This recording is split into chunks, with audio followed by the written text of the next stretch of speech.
بصوا يا جماعة، مساء الخير. احنا هنا شايفين مقصورة حتحور اللي احنا لقيناها في الدير البحري في الأقصر. هي ليه حتشبسوت عملت مقصورة للإلهة حتحور؟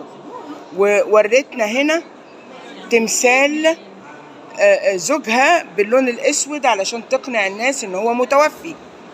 فهي عملت التمثال تحت راس الإله حتحور، لأن حتحور هي الإلهة الوحيدة اللي كانت بتستدعى علشان تدي الحياة مرة أخرى للمتوفي.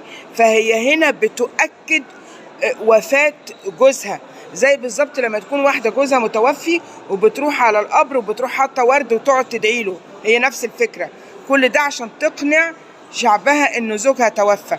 وهنا هي بتدي أحقيتها في إن هي صاحبة العرش، فعشان كده هي متبينة إن هي بترضع من ثدي الإلهة حتحور. شكرا جزيلا.